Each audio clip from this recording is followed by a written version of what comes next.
সেই তথ্য অনুযায়ী তাদের মধ্যে থেকে আমরা 3 জন।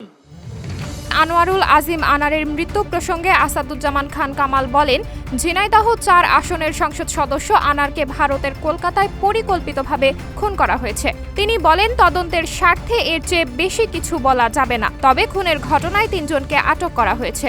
বুধবার 22 মে ধানমন্ডির নিজ বাসভবনে এক সংবাদ সম্মেলনে সাংবাদিকদের একথা জানান তিনি। স্বরাষ্ট্রমন্ত্রী বলেন, যৌথভাবে 2 দেশের পুলিশ কাজ করছে। তদন্তের স্বার্থে ইন্ডিয়ান পুলিশ আমাদের কাছে যে ধরনের সহযোগিতা চাচ্ছে আমরা তা দিচ্ছি।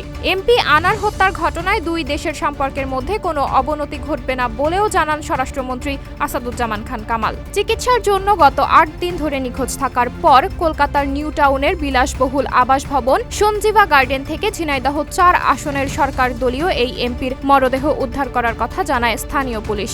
চিকিৎসার জন্য কলকাতায় গিয়ে এমপি আনোয়ারুল আজিম তার যে বন্ধুর বাড়িতে উঠেছিলেন, সেই গোপাল বিশ্বাস বুধবার সকালে পুলিশের কাছ থেকে আনারের লাশ উদ্ধারের খবর পান বলে গণমাধ্যমে জানিয়েছেন। সাবরিনা জলিল, সবার কথা।